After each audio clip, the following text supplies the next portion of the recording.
estenosis, qué pasa con las complicaciones. Para yo entender eso, tengo que entender primero cómo funciona, ¿ya? Este órgano, cómo funciona. Sabemos que es un órgano más importante, tiene un peso de 1500 gramos, se presenta de 2 a 3% del peso corporal, pero que su unidad funcional es el conducto hepático y tenemos más de 50.000 a 100.000 globulinos. Entonces, si nosotros vemos, esta es la estructura del conducto hepático. Esto ya lo han visto ustedes en fisiología, ¿no? Histología, en fisiología, han visto cómo funciona esto, ¿ya?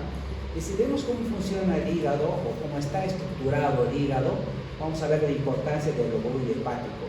En cada extremo, mirad, tenemos nosotros la tríada portal. ¿Qué entra por la tríada portal? ¿no? Lo que sale es el conductivo, ¿no?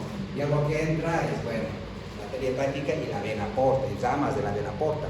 Entonces, si todo esto va a ir, miren, tenemos una fila de hepatocitos, ¿no? Fila de hepatocitos, ¿no? Miren, columnas de hepatocitos, pero mis hepatocitos, y miren, de los hepatocitos salen los conductos biliares, los canalitos conductos y confluyen en grandes conductos biliares, ¿ya? Pero si vemos este espacio, miren, para entender esto que pasa en el hígado, esto es importante, ¿ya? Esta estructura la debo saber si, miren, aquí está la vena porta, una de sus ramas, toda la sangre que viene de la porta, vamos a ver la cantidad de sangre que viene, ¿dónde va a ir? A los sinusoides hepáticos. Los sinusoides son capilares especializados del hígado, miren. Toda la sangre que viene de la vena porta va al sinusoide hepático, ¿ya? Lo mismo, de la sangre de la arteria hepática va a ir acá al sinusoide, se va a mezclar con la sangre, después ingresar al hepatocito, y del hepatocito, miren, los conductillos van saliendo los conductillos, se confluyen en un conducto biliar principal, ¿ya? Por lo tanto, estos sinusoides que van a acabar con una vena central, y esta vena central en venas suprahepáticas, son capilares sanguíneos bien especializados. Pero si nosotros vemos esta estructura, ¿qué más les llama la atención? Aparte del sinusoide, que es un capilar especializado, ¿ya? Y además es parte de la microcirculación del hígado, tiene que ver con el sinusoide, ¿no? ¿Qué pasa con el sinusoide? ¿Qué pasará, por ejemplo? Ustedes ven este espacio entre el hepatocito acá y el sinusoide, hay un espacio. Este es el famoso espacio de Gissé. Es como un espacio intersticial. Entre la célula y el vaso está este espacio. Por ejemplo, en este espacio intersticial vamos a ver, hay una célula especializada, la célula estrellada. La célula estrellada está acá en el espacio intersticial. Normalmente la célula vamos a ver que es la que sintetiza y se deposita vitamina A en esa célula, ¿ya? Pero, ¿qué pasará si en este espacio ustedes le colocan tejido colágeno? ¿Qué pasará, digamos, con la sangre que tiene que pasar del sinusoide a través de las células endoteliales hacia el hepatocito? Cada vez que se deposita más colágeno en este espacio de Gissé, ¿qué pasará con los hepatocitos? ¿Qué creen que pasa? ¿Qué pasará? Por ejemplo, al hepatocito le tiene que llegar, por ejemplo, una bilirrubina y directa, y la va a metabolizar, la va a transformar en bilirrubina directa y la va a excretar. Pero tiene que llegar de bilirrubina acá, ¿ya? Indirecto, o sea, está llegando así nutrientes, hormonas para desintoxicar. Por ejemplo, al hepatocito le tiene que llegar amonio, porque él la tiene que desintoxicar. Pero resulta que acá en este espacio de Gissé se está depositando colágeno, tipo 1 y tipo 3. ¿Cuántos está ahí? ¿Ya? El tipo 1 y tipo 3. Entonces, a medida que se va depositando más colágeno, ¿cómo será cómo estará afectado en cuanto al aporte de oxígeno del hepatocito? ¿Tendrá un adecuado aporte de oxígeno o no? No, a medida que la enfermedad va pasando, menos oxígeno, menos nutrientes y menos sustancias para metabolizar está llegando. Entonces empieza a entrar en falla hepatocelular, se llama falla hepatocelular. La célula, el hepatocito, empieza a fallar, ¿ya? A perder sus funciones, porque primero no le llegan los nutrientes necesarios, ¿no? Para hacer cumplir su función. Entonces eso es importante en este famoso espacio de desecho. Pues ahí está la célula estrellada, ahí están las células endoteliales, están también al sinusoide, ¿ya? Y bueno, vamos a ver también que ahí están las células de Kupffer, ¿no? Que Kupffer función es importantísima, ¿no? Vamos a ir viendo algunas cositas más. Bien, entonces en el hígado hay células importantes, ¿no? De todas las células que hay en el hígado, el 80% son hepatocitos. Perfecto. Después tenemos células de Kupffer, que son los macrófagos hepáticos que van a fagocitar sustancias tóxicas, ya, o inmunocomplejos. Tenemos las células estrelladas que se depositan vitamina A, las células endoteliales vamos a ver qué características que tienen intercambio de nutrientes, y los colangiocitos que se encargan de sintetizar bilis, ¿no? Y transportar bilis en los conductos. Entonces, vamos a ver algunas características. Por ejemplo, si el 80% de las células son hepatocitos, yo tengo que saber cuáles son las funciones. Porque no se olviden cuando el hígado entra en insuficiencia hepatocelular, todas estas funciones siguen que van a perder.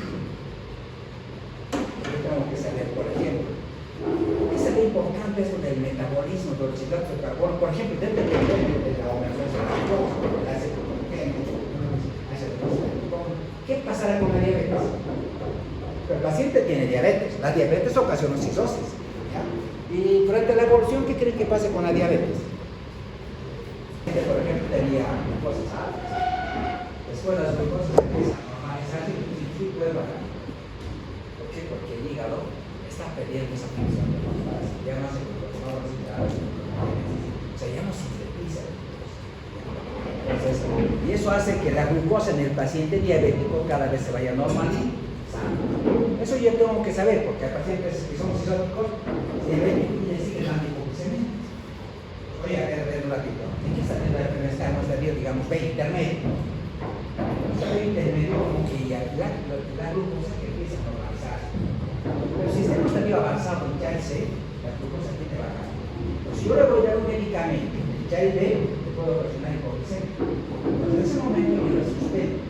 Ya le pido una hemoglobina glicada, que dice, está normal, doctor, la hemoglobina glicada, que se suspende. Durante los 3 meses, la glucosa estaba normal, el paciente no necesita.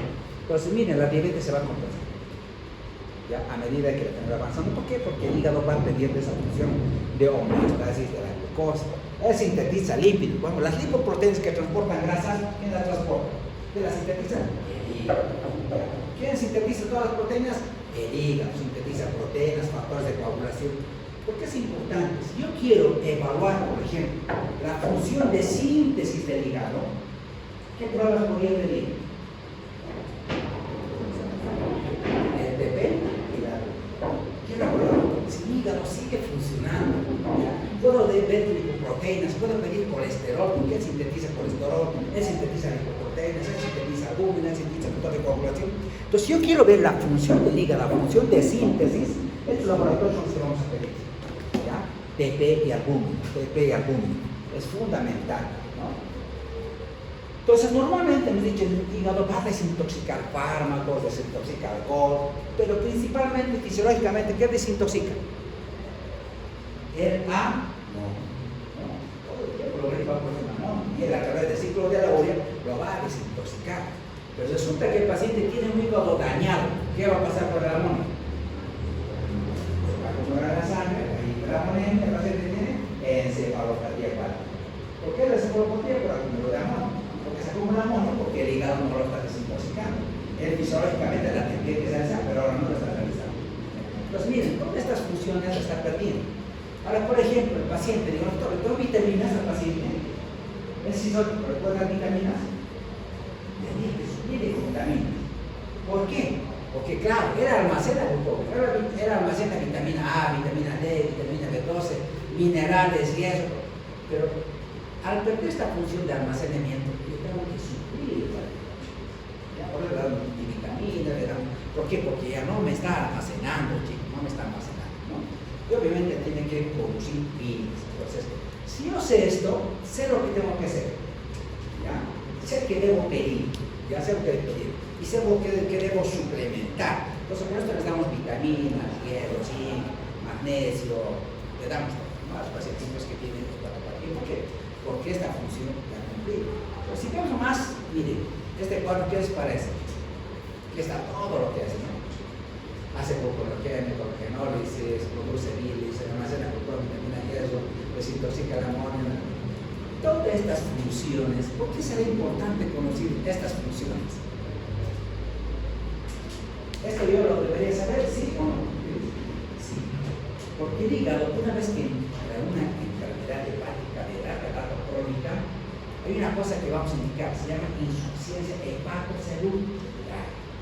Entonces, este hepatocito va perdiendo progresivamente todas estas funciones. Depende en qué estadio está, en estadio A, B o C, habrá perdido todas las funciones, ¿no? Nuestro estadio B al principio es como nosotros, pero un estadio B intermedio es como que ha perdido la mitad de las funciones, 50% de las funciones. Entonces, esto de la fisiología del hepatocito es fundamental. Bueno, vamos a ver, miren, normalmente las células endoteliales van a ser revisión de los sinusoides, las células endoteliales. Pero cumple una función importante las células endoteliales. Miren, entre el espacio de Dice y el hepatocito, normalmente hay un espacio, se llama fenestración, ¿ya? Están fenestrados, hay un espacio entre ellos que permite el intercambio de nutrientes, ¿ya? De macronutrientes. Pero ¿por qué es importante? ¿Qué pasará en la cistosis con estas fenestraciones? ¿Qué creen que pasa? Es decir, hay una defenestración de los sinusoides. Por lo tanto, esto evita también un adecuado intercambio de sangre. Pero ¿qué más? Aparte de que tiene fenestraciones, permite ese intercambio, gracias a que no tiene membrana basal, pero ojo, sintetiza óxido nítrico. Eso es importante. Este hígado sintetiza óxido nítrico. ¿Qué pasa cuando el hígado entra en una enfermedad crónica? La síntesis de óxido nítrico, pero se produce más en donde, y entonces hay vasoconstricción dentro del sinusoide. Hay vasoconstricción. Tengo menos óxido nítrico acá en esta parte del sinusoide, pero tengo más endotelina. El óxido nítrico hace vasodilatación. Y el sinusoide del endotelino produce vasodilatación. Pero en la enfermedad hepática se produce endotelina. Y el endotelino funciona vasoconstricción hepática. ¿Por qué es importante esto? Por ejemplo, si mi paciente tiene hipertensión portal, yo le doy un medicamento, que es el carvedilol. El carvedilol tiene un efecto alfa-1. ¿Qué significa? Que dentro del hígado ocasiona vasodilatación intrahepática. Aumenta la vasoconstricción y por eso el medicamento ocasiona vasodilatación. Ahora, ocasiona vasodilatación, ¿qué va a haber? Menos hipertensión portal. Bueno, entonces esto es importante para ver qué pasa con los sinusoides, qué características tienen. ¿Por qué les estoy indicando esto? Para que ustedes entiendan qué pasa con la enfermedad, no memoricen. ¿Qué función tiene el endotelio? Es defenestrado, permite el intercambio de macromoléculas, sintetiza óxido nítrico. Esa es una función muy importante de esta célula. Ahora, la célula estrellada, esta célula, este es el espacio de Dice, el hepatocito, el endotelio, la fenestración. ¿Qué pasa? Almacena vitamina A, esta célula. Entonces, cuando hay alteración hepática, va a haber déficit de vitamina A. Pero lo más importante, vamos a ver enseguida, ¿cuál creen que es la fisiopatología, la base de la fisiopatología de la cistosis? La activación de esta célula estrellada. Se activa esta célula estrellada porque se produce factor neurotransmisor, interleucinas, la activan, el estrés oxidativo secundario y tóxico, va a activar. Y al activar a esta célula se transforma en un biofibroblasto. Se transforma. Y este biofibroblasto empieza a depositar colágeno en este espacio de Dice. Esa es la fisiopatología de la cirrosis. Eso es importante. Después los colegiocitos obviamente forman parte de los conductos y se encargan de transportar aquí. Eso es muy importante. Bueno, en la cima hepática, como he dicho, que esta es también la unidad funcional estructural del hígado, tiene 3 zonas, la zona 1, la zona 2, la zona 3, cada zona tiene una característica.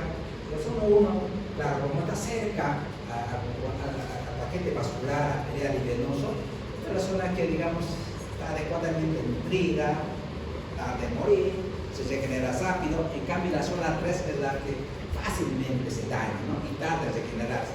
La zona 1 es la más beneficiada.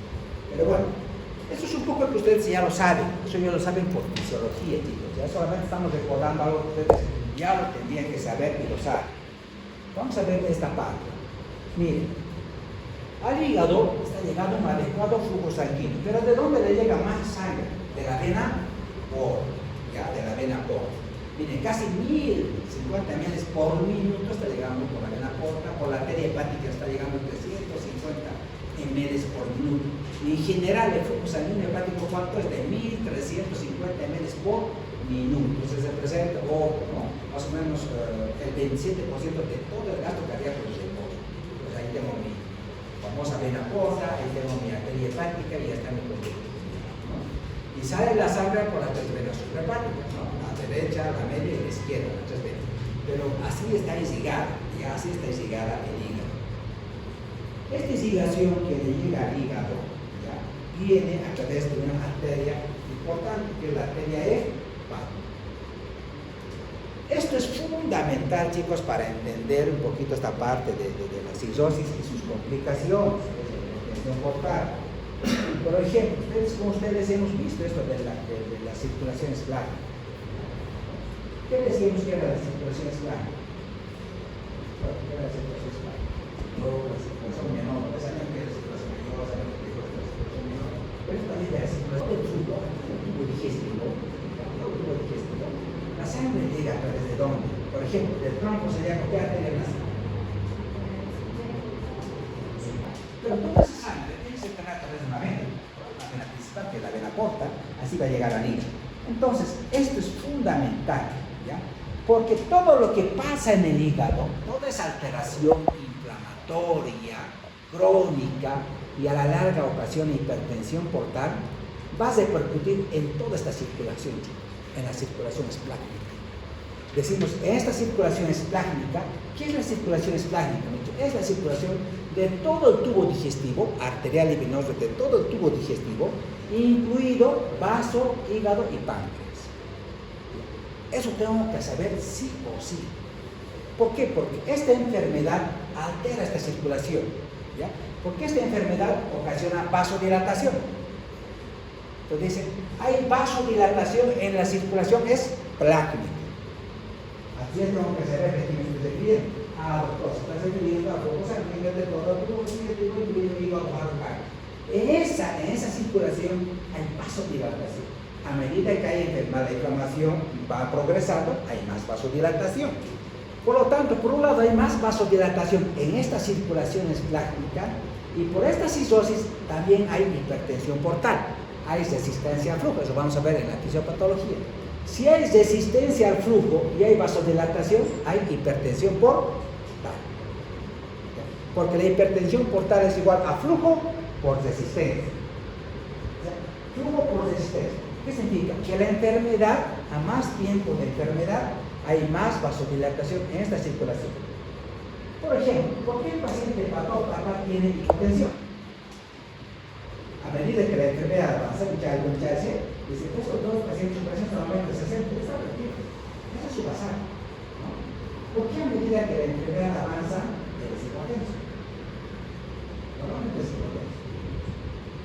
Justamente por esta vasodilatación de la circulación. Como esta inflamación está produciendo óxido nítrico, el óxido nítrico lo va a vasodilatar toda la parte, no solamente sistémica, sino también de la circulación esplácnica. O sea, hay vasodilatación sistémica y vasodilatación esplácnica. La vasodilatación sistémica ocasiona hipotensión. ¿Por qué? Porque la presión arterial es igual a gasto cardíaco por resistencia. Cualquier cosa que te altere la resistencia te va a bajar la presión. En este caso la presión baja porque te altera la parte sistémica, ¿ya? La parte de la circulación sistémica. Pero al mismo tiempo te ocasiona vasodilatación esplácnica. ¿Por qué es importante esto? Por ejemplo, si el paciente tiene hemorragia digestiva, yo le voy a colocar un medicamento que se llama eloxpirótico. ¿Y el eloxpirótico qué hace? Vasoconstricción esplácnica. Si hace vasoconstricción esplácnica, ¿qué pasa con los vasos? Dejan de salir. Entonces, ¿qué estoy haciendo? Vasoconstricción esplácnica.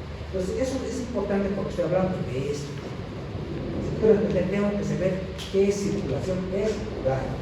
Ya, aunque ustedes no lo crean, ni los residentes ni los internos de allá.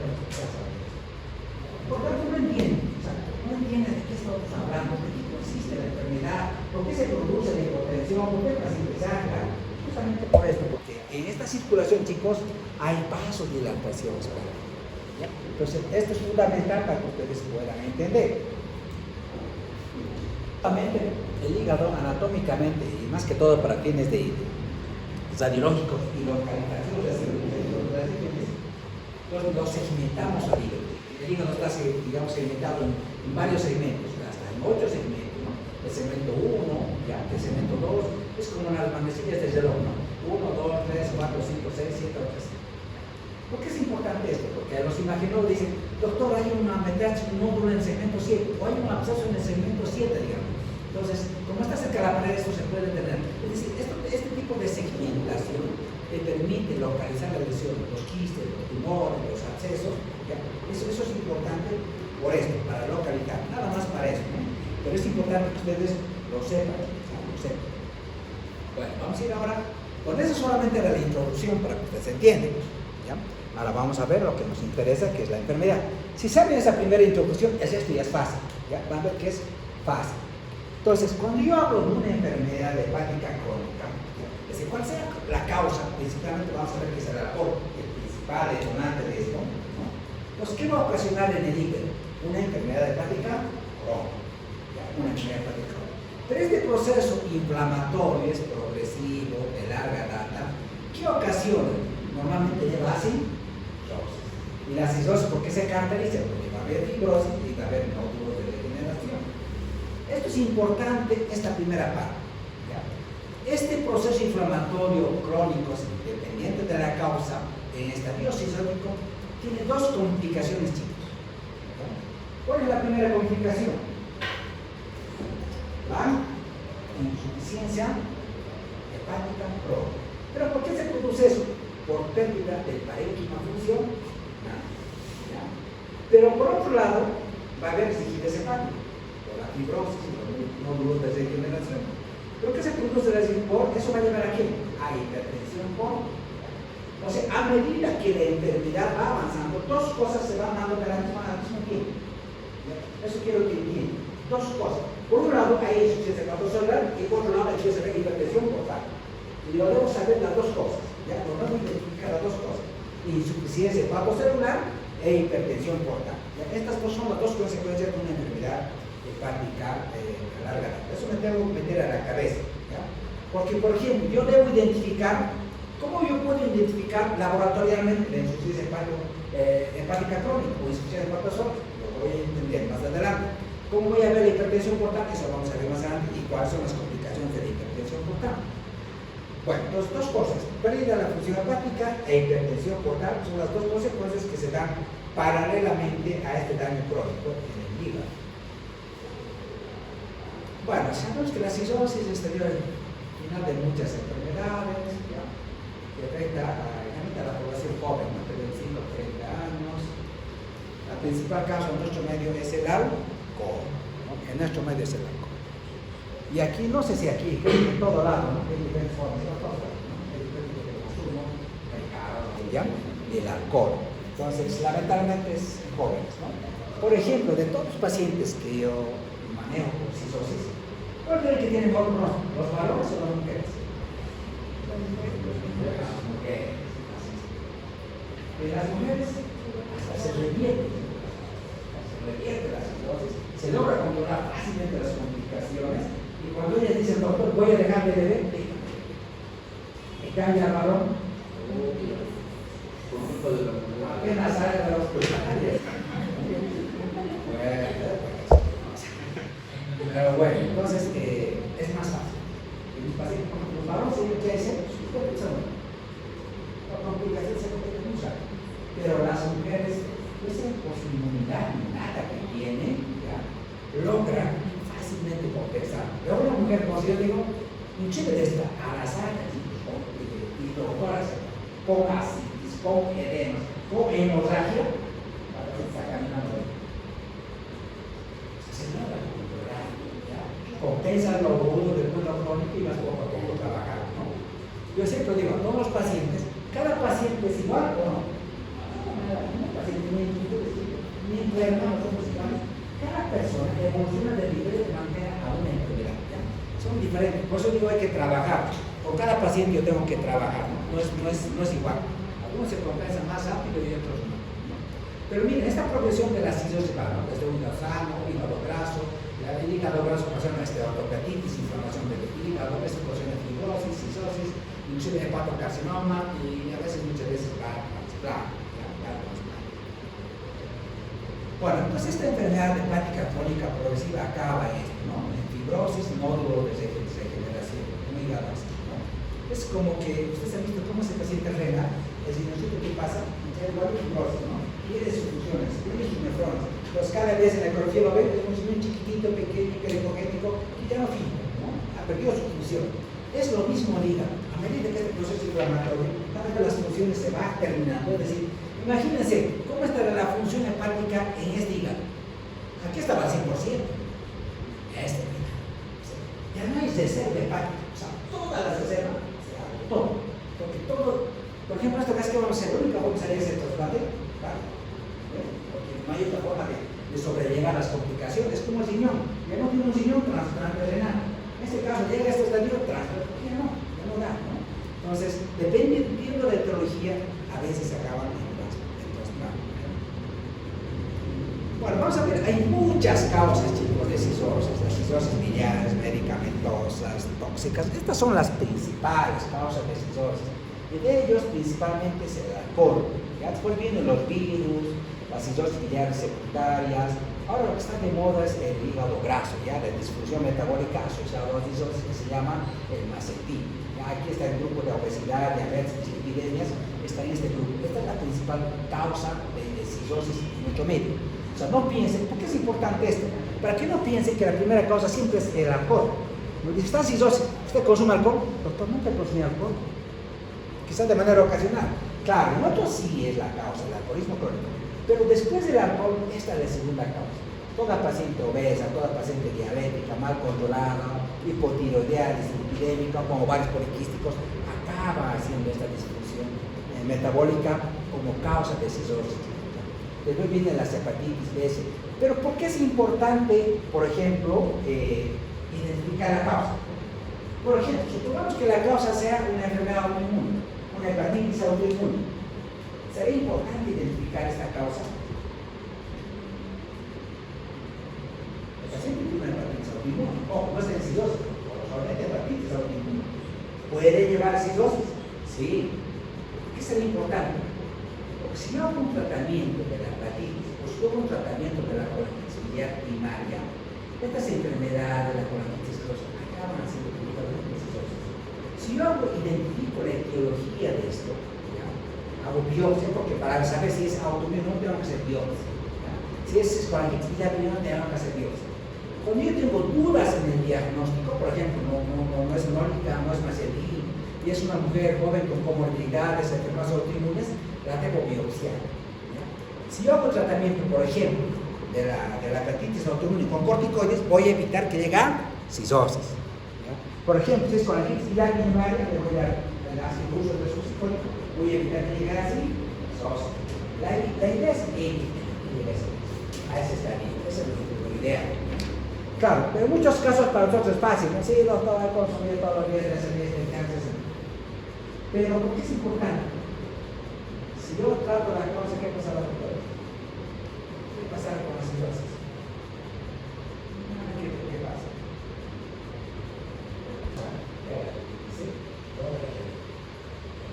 Pero claro, la selección se produce en 2 años, no es inmediato.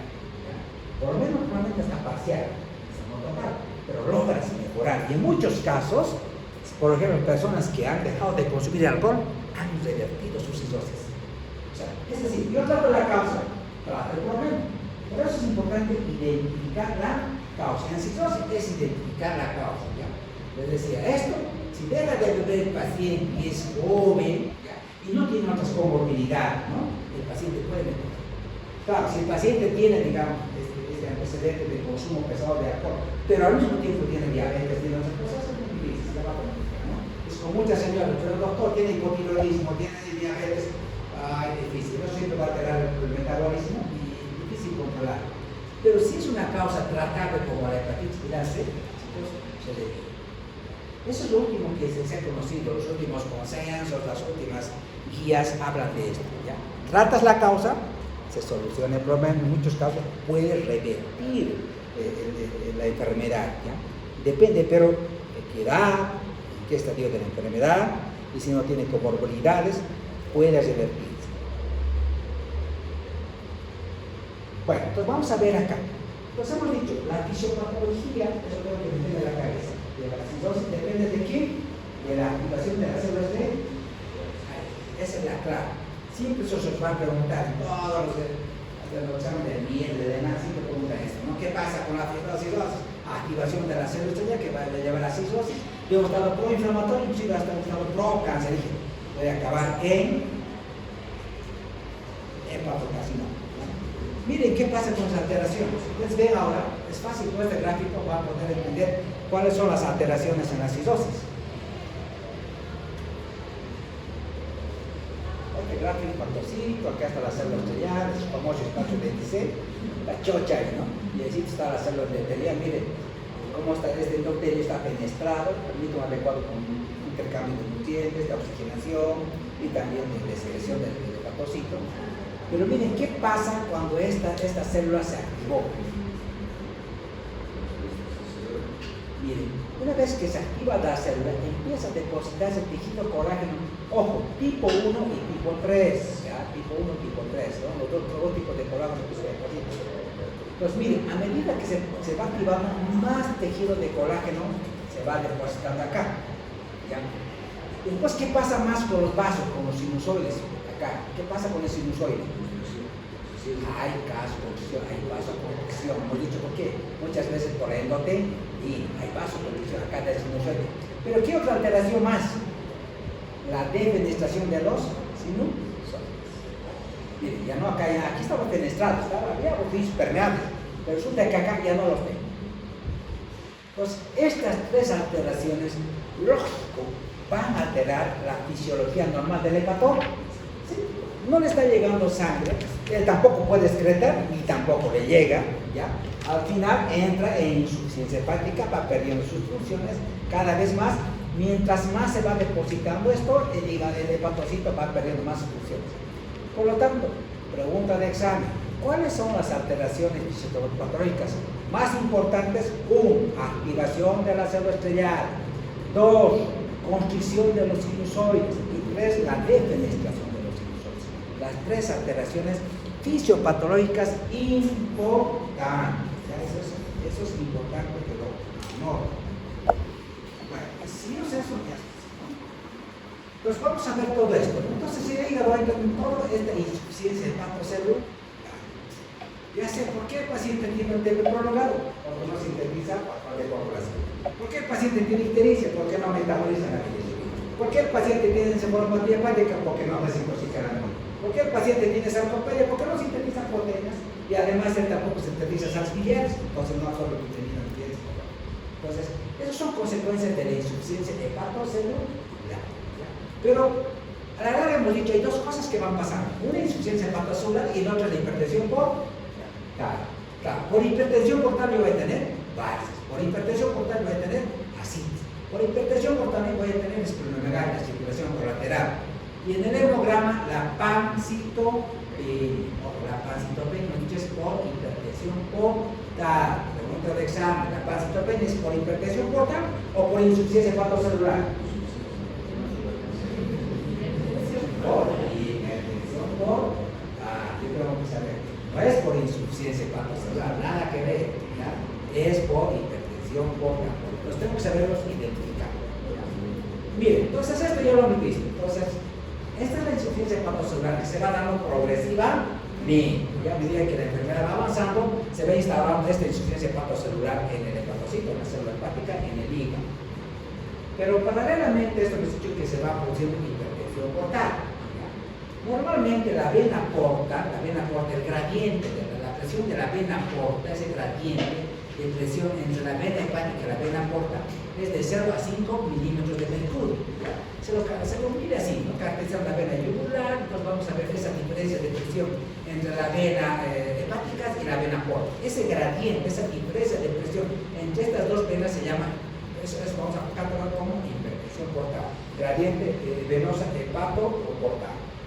Pero miren qué pasa cuando esta presión normalmente es de 1 a 5 milímetros. Eso es lo normal. Pero a medida que la presión va subiendo, ¿pero por qué va subiendo la presión? Porque en el hígado hay cirrosis, hay fibrosis, hay mayor alteración del flujo hacia el hígado. Entonces, toda esta alteración en el hígado, mira, este hígado cirrótico, va a ser repercutir ¿dónde? En la vena porta. En la vena porta. Porque normalmente el flujo de la vena porta era hepatógeno, hacia el hígado. Pero en este caso la sangre va a retornar. Entonces, a medida que la presión va subiendo, cada vez vamos viendo más complicaciones. Miren, la hipertensión portal es de 6 a 9 milímetros de mercurio. Pero cuando la presión llega a 10 milímetros de mercurio, se llama hipertensión portal clínicamente significativa. Pero ¿por qué es importante que yo sepa esto?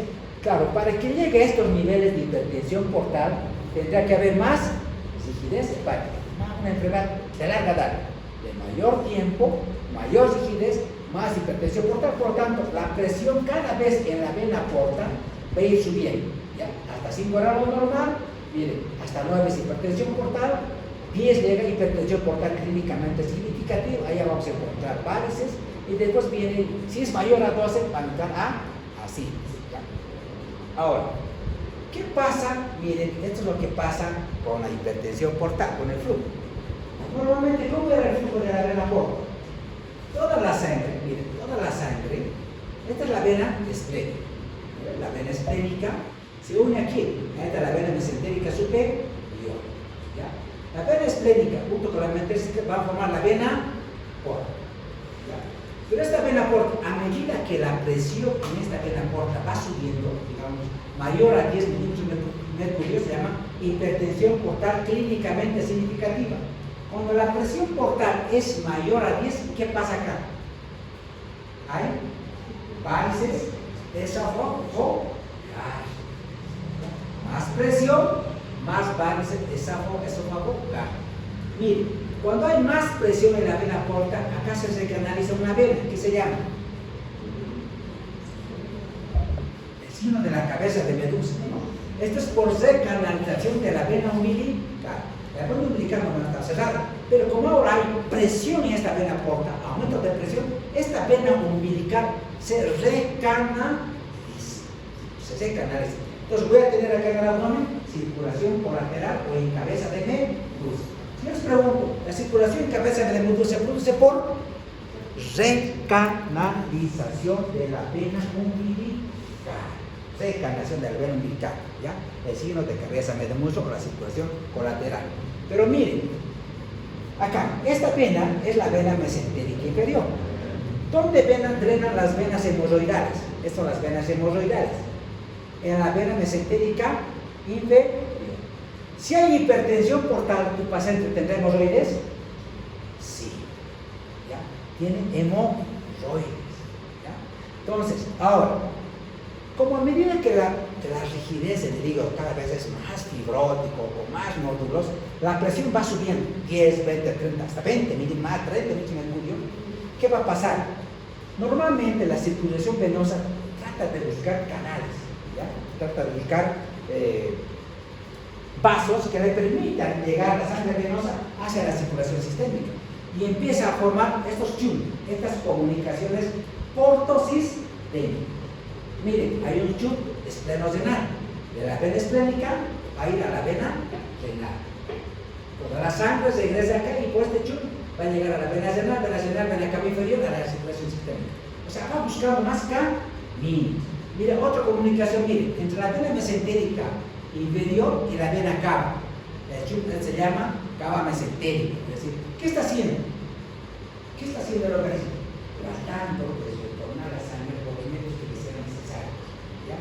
Pero obviamente esto se va a ver en los estadios avanzados de la enfermedad, cuando la presión de la columna vertebral es tan alta que ya no le permite un adecuado flujo y él busca otros caminos. Entonces empieza a buscar chutes.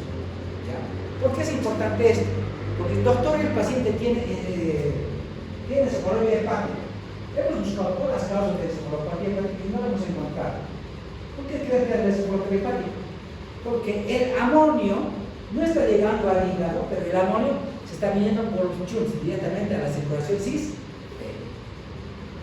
Porque no está logrando ser desintoxicado en el hígado porque no puede llegar, porque hay mucha hipertensión portal. Entonces, a través de estos caminitos, ya de estos chuns, el amonio va llegando a la circulación sistémica y ocasiona encefalopatía cuando no encontramos la causa. Por eso es importante ver esto, ¿ya?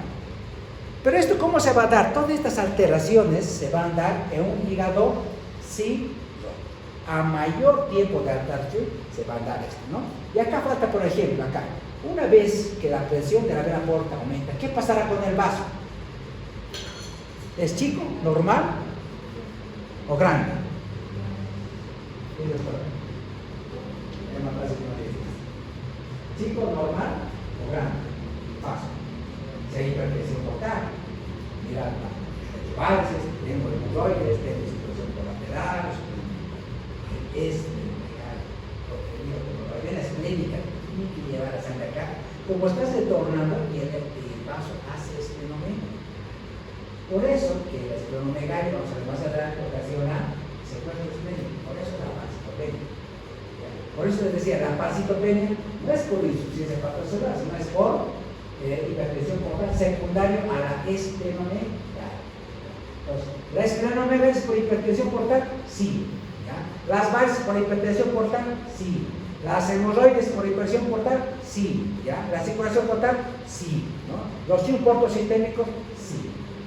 Yo tengo que saber qué cosas son por hipertensión portal y qué cosas son por insuficiencia hepatocelular. Eso es importante, chicos. Por eso, estos gráficos, aunque ustedes no los vean, tienen que buscar y este gráfico se me sirve para leer. Entonces, este gráfico me pareció muy importante, es de una publicación que salió este año, y dije, pero esto es bueno para entender qué pasa con la circulación, ¿no? Con la circulación portal. Miren, a medida que la cirrosis va avanzando, ¿qué pasa con la presión? Obviamente cada vez la presión de la vena portal va subiendo, ¿no? Va a ser 10, 12, 14. Imagínense, hemos salido 20 de hipertensión portal, es incompatible con la vida, ¿no?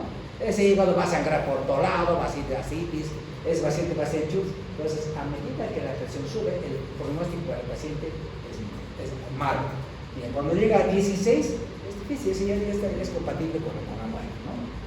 Bueno, entonces veamos esto. Entonces, la hipertensión portal es igual a flujo por resistencia. Es flujo por resistencia, eso es importante. Hay dos alteraciones. Las alteraciones del flujo se producen ¿por qué? Por alteraciones mecánicas y por alteraciones vasculares, eso vamos a ver enseguida. Y la alteración, eso es de la resistencia. En cambio, la alteración del flujo depende de la circulación hiperdinámica. ¿Se acuerdan de la circulación estática? Les decía que hay vasodilatación, eso ocasiona una circulación hiperdinámica, es decir, que la sangre circula a mayor velocidad porque está vasodilatada. Eso es importante. Mientras más circulación, ojo, hiperdinámica por esta vasodilatación, va a haber más hipertensión portal porque va a haber mayor flujo. Mientras más resistencia haya mecánica vascular, pues va a haber mayor hipertensión portal. Por eso que la hipertensión portal es igual a flujo por resistencia. Las dos cosas van a alterarse en la fibra hepática. ¿La resistencia alterará? Claro, porque hay cirrosis de fibrosis, la resistencia se altera. ¿Habrá alteración de flujo? Sí, porque hay circulación hipodinámica. Entonces, esto se va a ir agravado en el tiempo. ¿Ya? Vamos a ver esto. Entonces, esta alteración de las resistencias, les decía, es por esto. Hemos dicho primero que va a haber una alteración mecánica, sí, porque en las células tenía que haber una fibrogénesis, ¿no? Los depósitos de colágeno que hay fibrosis. Pero dentro del hígado, esta es la parte vascular importantísima. ¿Ya? Hemos dicho, nuestro famoso endotelio que producía óxido nítrico.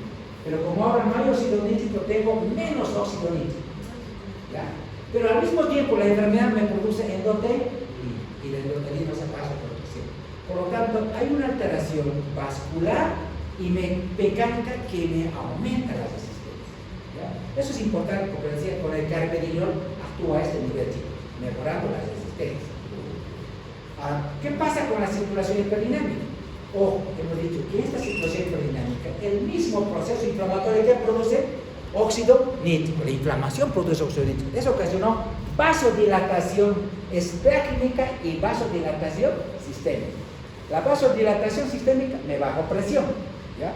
Y la vasodilatación esplécnica me ocasiona mayor circulación hiperdinámica, ¿ya? Vamos a ver, eso es por óxido nítrico.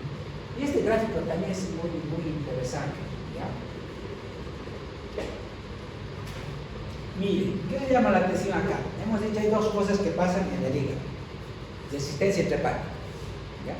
Hemos dicho, la alteración estructural, el 70% de la resistencia acá a flujo normal, esa es, digamos, por la alteración de la estructura, ¿ya? En cambio, el 30% es dinámica, es por la vasoprotección, ¿ya? Ahí dentro del hígado. Pero estas dos cosas, ¿qué ocasionan? Hipertensión portal. Entonces, al haber hipertensión portal, no se olvide que hemos dicho, va a haber paralelamente una vasodilatación esplánica. Al haber vasodilatación esplánica, ¿qué va a pasar? Normalmente el vaso era así, estaba lleno de sal, de líquido, ¿ya? Y de repente ese vaso dilató. El continente es el mismo, ¿qué ha variado?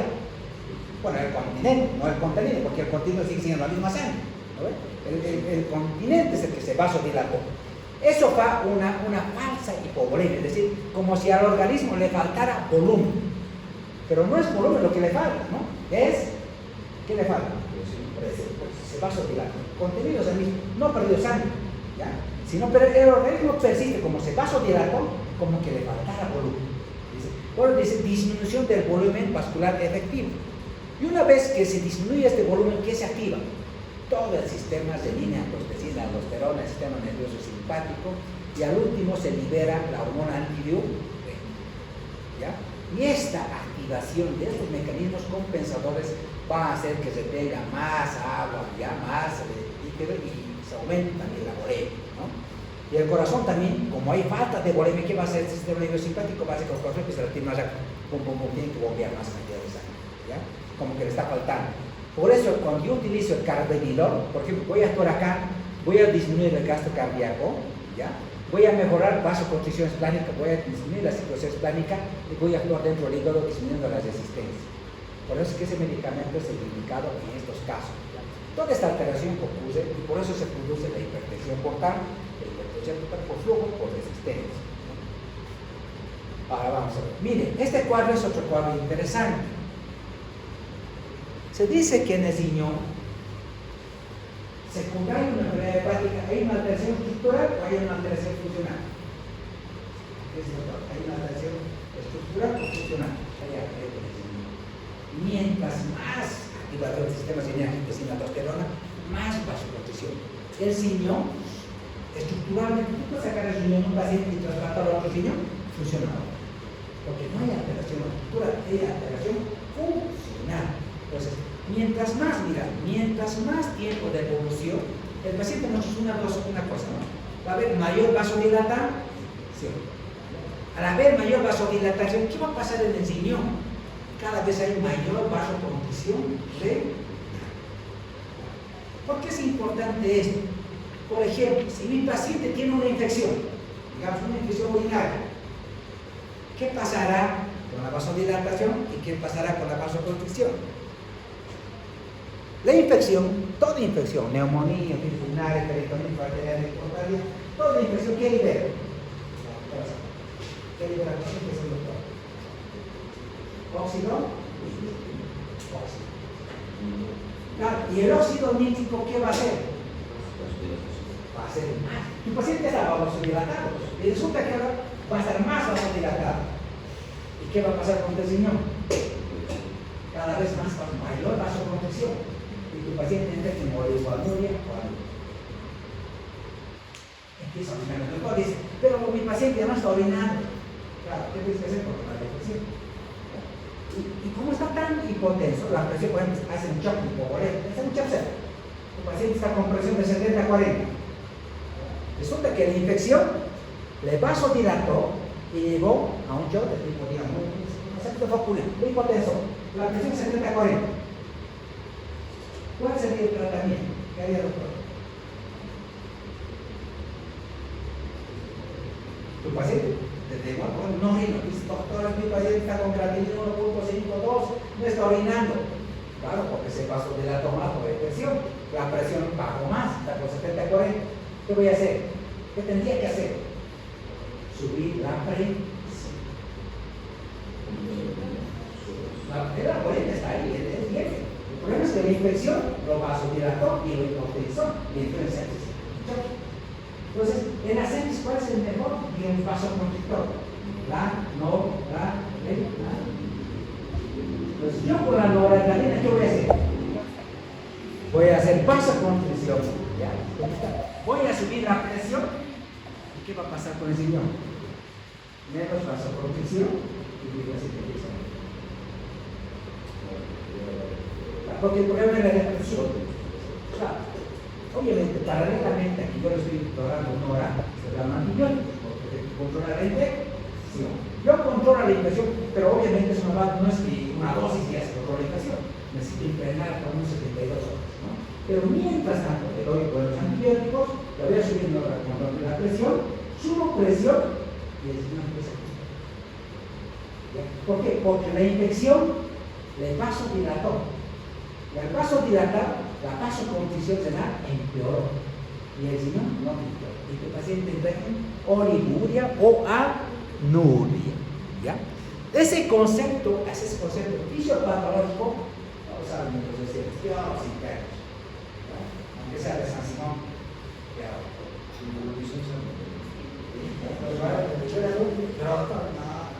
eso es muy diferente. Eso también es muy importante. Entender, yo voy a poder, no necesito memorizar. Ahí viene la medicina del razonamiento.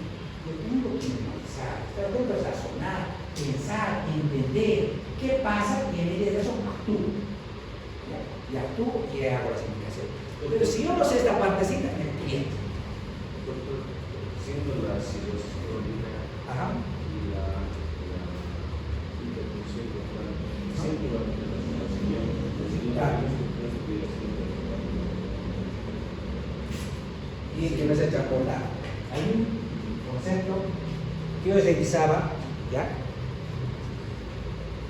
En WhatsApp, no, en de la inteligencia artificial. Una cosa que me gustó, me dice en la inteligencia, dice, doctor, la cirrosis no solamente es cicatriz, no es solamente cicatriz, ¿no? Porque tú a la inteligencia tienes que preguntar.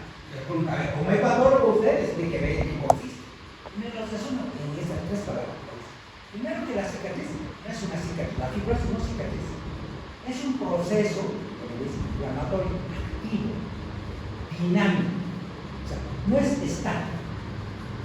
No es que como, digamos, el infarto es una cicatriz, no. Esta fibrosis va haciendo cada vez más alteraciones, o sea, es constante. No es fijo. Por eso que la hipotensión cada vez va haciendo cambios. ¿Por qué? Porque es activo, porque es dinámico, porque esta enfermedad no para. Porque la causa no la has identificado, ¿no? Probablemente, no sé en qué etapa de la enfermedad la has encontrado, probablemente con complicaciones, ¿no? Entonces, este proceso inflamatorio sigue siendo activo, sigue siendo dinámico. Los mediadores inflamatorios se siguen produciendo, la activación del sistema renina se sigue dando.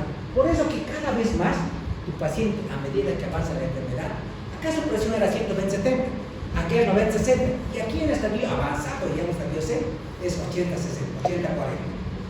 A eso sí, ¿por qué? Porque es dinámico, es activo, es dinámico, ¿ya? No es estático. Esta enfermedad inflamatoria es estática. Eso me gustó de ese concepto que me daba. Es una cicatriz, pero no, es un proceso activo, dinámico, inflamatorio, activo y dinámico. Entonces, claro, yo puedo entender que todos estos cambios que les estoy explicando se van a seguir dando en él. Y el paciente va a acabar. Por ejemplo, si ese paciente, ese hígado está así negrito, que no tiene nada de reserva hepática, toda la función hepática la ha perdido, entonces, ¿qué va a pasar? Bueno, va a haber más hipertensión por tal. ¿Qué pasará con ese riñón?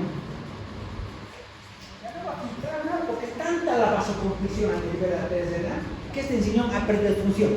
A eso se llama síndrome hepatocelíaco. Eso es un riñón que ya no funciona por culpa del hígado.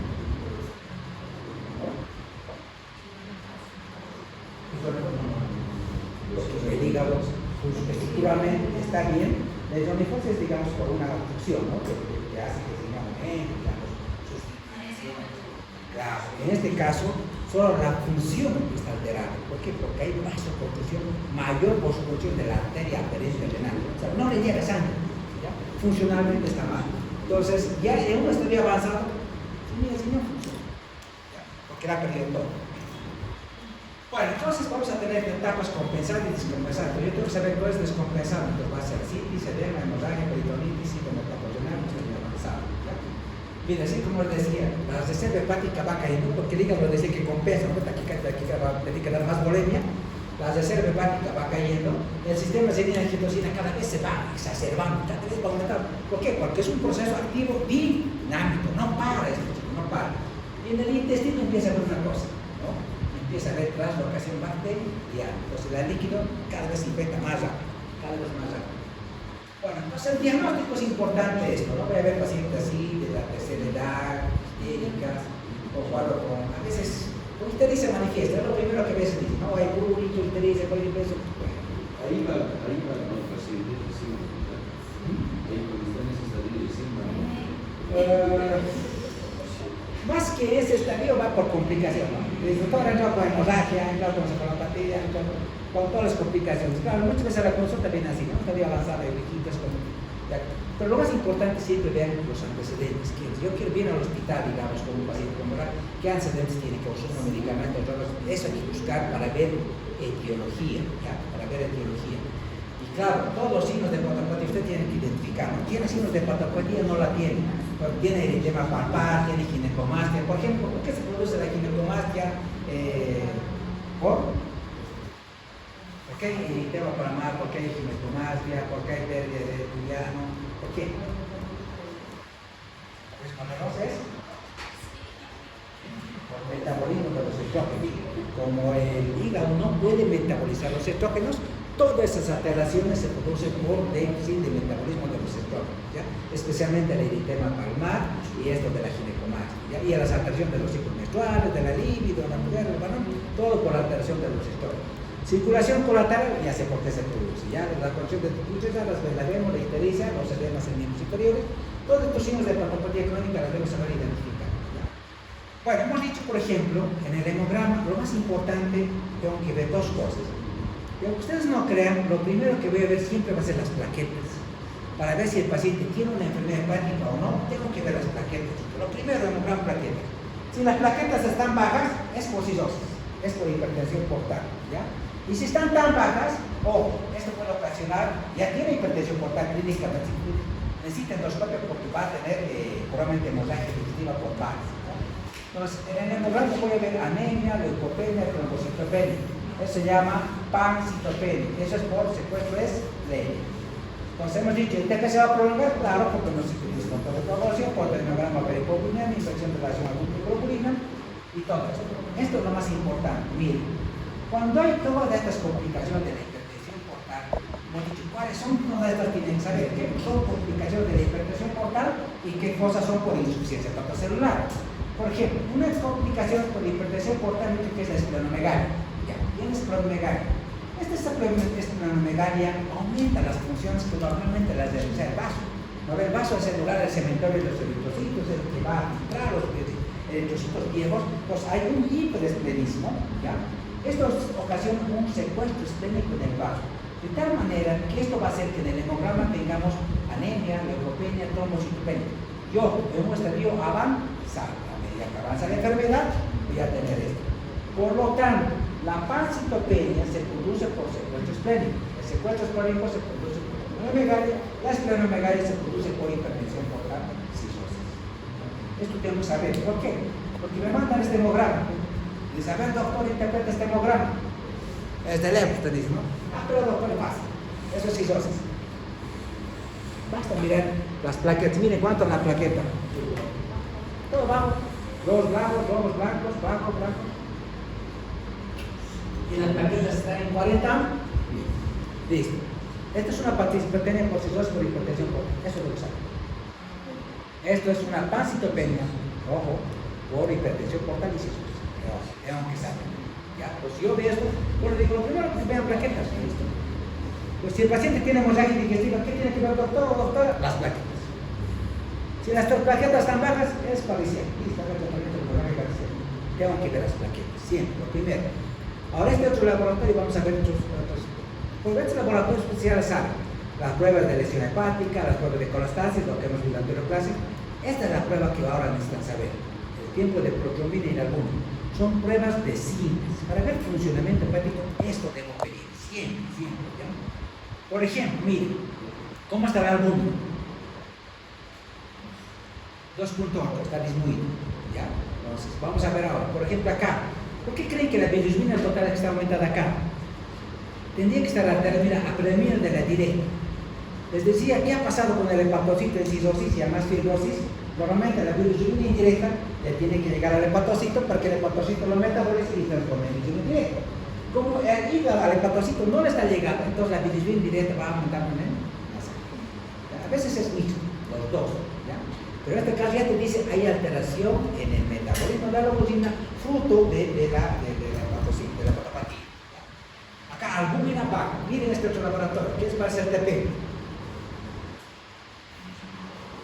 Si tú ves, mira, un TP en porcentaje de actividad, mira, en segundos, 29, está muy prolongado, pero su porcentaje de actividad baja, miren, de 70 a 100%, acá está 26%. Entonces, la albúmina y el TP bajan, por eso son pruebas de síntesis. ¿Ya? Por eso, siempre cuando el hígado está, por ejemplo, si el hígado me dice 100%, la hipoalbuminemia puede ser por cualquier cosa, pero no es por problema del hígado. ¿Ya? Vean nefropatía, vean síndrome de nefropatía, cualquier cosa. Si la albúmina es 100%, el problema no sirve. ¿Ya? Porque funcionalmente yo estoy identificando por laboratorio que mi hígado está sano. Los electrolitos siempre los pedimos. ¿Por qué? Porque a medida que el hígado va reteniendo más líquido, el sodio va bajando. Eso se llama hiponatremia dilucional. El sodio, ¿ya? Por hiponatremia disfuncional. Esto se produce en los estadios avanzados. La hiponatremia dilucional se produce en citis o ascitis de Craftsberg, pero en un estado avanzado de la enfermedad.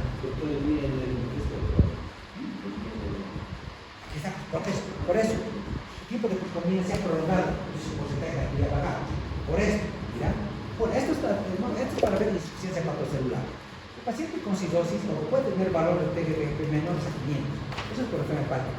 Pero cuando es mayor a 500, esto es por toxicidad, esto es por falla hepática aguda por alguna razón o una noxia, ¿ya? Acá está, esto es la colestasis que hemos visto en la anterior clase, por si acaso se coloca acá. Y esta es la albúmina. Por ejemplo, la albúmina, cuando baja la albúmina es un buen marcador de falla hepática crónica.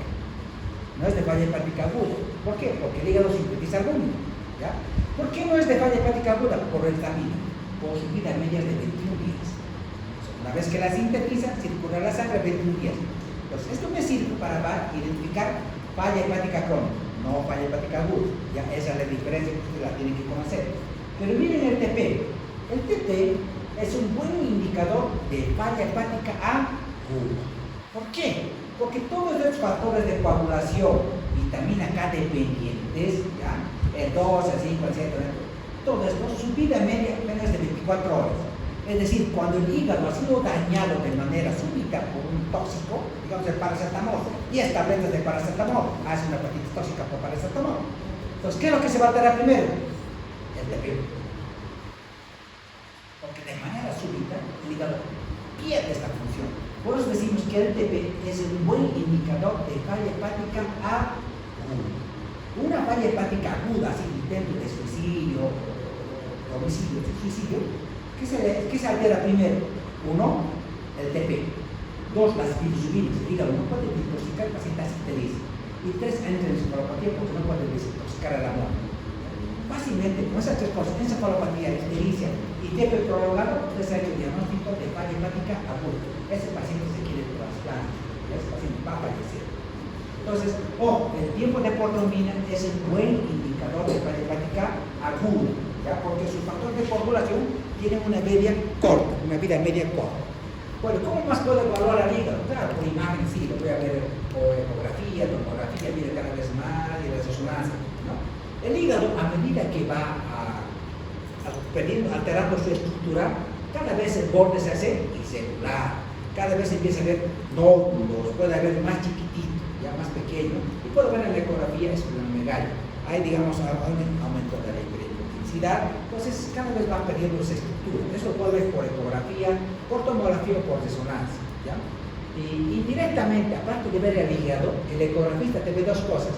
El vaso que está grande es esplenomegalia. O si te dice esplenomegalia, es por hipertensión portal, ya sabes. Como la asitis también es por hipertensión portal, el ecografista encuentra, te dice asitis esplenomegalia por hipertensión portal, ¿ya? Son datos indirectos de hipertensión portal y al hígado lo va a ver así pequeñito e irregular, ¿ya? Pero yo quiero ver al hígado también por otro método. Quiero ver cómo puedo diagnosticar la acidosis por otro estudio. Esta se llama la elastografía de transición, el fibroscano. Yo utilizando ondas de choque voy a ver, por ejemplo, cuánto de rigidez o elasticidad tiene el hígado. A través de este estudio de elastografía voy a poderlo clasificar, miren, en F1, F2, F3. Ellos ven esta frecuencia como cual se emiten las ondas y cómo van pasando a través del hígado, lo miden en kilopascales, 5 kilopascales, 10 kilopascales, 15, 20. Pero cuando ya te dicen, doctor, por elastografía su paciente tiene F3, cuidado, tiene una fibrosis avanzada. O si te dice F4, ya tienes cistosis hepática. Pero la elastografía te permite ver el grado de rigidez hepática, ¿ya? Entonces te clasifican por F1, F2, F3 y F4, ¿no? Y este otro estudio siempre al paciente lo debemos pedir, el ecodoppler del eje esplenoportal. Porque, por ejemplo, el paciente tiene asitis, tiene hipertensión portal y el hígado está sano. Eso se llama hipertensión portal no cirrótica. O sea, hay un trombo en la vena porta, ¿ya? Entonces, el hígado está normal, pero resulta por alguna enfermedad, ¿ya? Eso pasó, por ejemplo, recién una paciente de Oruro hace días llegó y falleció, tenía 22 años. Ha hecho un infarto de una de las venas mesentéricas, le hizo la sección intestinal, pero tenía problemas de coagulación, esas enfermedades congénitas de la coagulación, ¿no? Que ellos tienen, y tenía trombos en la vena porta. Ya les sacaron, hicieron trombos en la vena porta. ¿Y qué pasó? La paciente al día siguiente, estaba hablando de la mañana, lo vimos bien, hizo un tromboembolismo pulmonar masivo. Eso falleció. ¿Ya? Entonces, estos trombos, esa paciente tendría trombos en la vena porta, ¿ya? Pero también tenía complicaciones de cirugía, tenía abscesos, es decir, operamos los abscesos o operamos la trombo, ahí nomás hizo un tromboembolismo pulmonar. Entonces, esta ecografía doble del eje esplenoportal me sirve para rescatar trombosis en la vena porta, ¿ya? Porque la hipertensión portal es cisótica y no cisótica, ¿ya? Lo más frecuente es que sea por cisosis. Como decía ese paciente que teníamos con tuberculosis, que lo estamos estudiando mañana a entrar a cirugía, tiene toda hipertensión portal, tiene varices, pero ojo, parece que tiene también trombosis de la vena porta, porque tiene cardiomatosis portal. Entonces va a haber para descartar trombos. Otra forma de ver, por ejemplo, la hipertensión portal, ¿cómo va a ser? Con la endoscopía. Si en la endoscopía veo, por ejemplo, la ecografía es normal, pero mi paciente le he hecho endoscopía tiene varices, es por hipertensión portal. Pero esta hipertensión, estas varices esofágicas son por hipertensión portal, pero ¿será cisótica o no cisótica? Ojo, ahí hay que tener un poquito de cuidado, ¿ya? No siempre es por cisosis, cuidado, pero es por hipertensión portal. Yo tengo que saber, las varices son por hipertensión portal, ¿no? Y otra forma de identificar si la cistosis es por biopsia, ¿no? Es importante biopsiarla para ver principalmente etiología. Muchas veces las biopsiamos porque así es muchos riesgos de complicaciones, sangra fácilmente los pacientes, ¿ya? La biopsia es para ver etiología. Te dice cistosis, pero la etiología es esta. En algunos casos hay que biopsiarlas, ¿ya? Bueno, hay varias escalas pronósticas, ¿no? Para ver en qué estadio está la enfermedad. La escala bien, esta te sirve para ver transporte, mire estas variables, bilirrubina, creatinina, hierro. Si tú analizas esto, es fácil, ¿no? Es decir, a ver, si el paciente tiene bilirrubina alta es porque tiene deterioro de la función. Si el paciente tiene creatinina alta, el paciente tiene deterioro de su función glucosa, si el tema está prolongado, pues tiene mayor compromiso. Si el sol está bajo, porque tiene inflamación inicial. Esto es para ver el trasplante hepático. Pero, ¿cuál es la escala que más manejamos? Esta la tiene que ser la Charcot, ¿no? Porque, ¿en qué estadio está? ¿Está en el estadio A, Charcot A, Charcot B, Charcot C? El Charcot B es un estadio intermedio. Digo, cuando está en Charcot B, veo esto, analizo estos criterios, es como que el 50% de la función hepática es incomprometida y el 50% todavía está funcionando. Pero cuando ya está en Charcot C, casi el 70% o más ya está comprometido. Acá es difícil sacar, hay que tener mucho cuidado. Pues utilizamos estas escalas, ¿no? Estas variables, y dice, es un A, pues mortalidad al año es de 100%, mortalidad en el mes al 52%, y en el C es al 45%, ¿no? Bueno, y siempre hay que identificar estas complicaciones, esta es la que vamos a ver en la próxima clase, ¿no? Si el paciente tiene asitis, síndrome de eritrocitis, encefalopatía, o sea, variaciones que ya la hemos visto, ¿no? Otras complicaciones vamos a ver en la próxima clase, ¿no? Depende de la causa, ¿no? Depende de la causa y ver y tratar las complicaciones. Bueno, quedamos acá.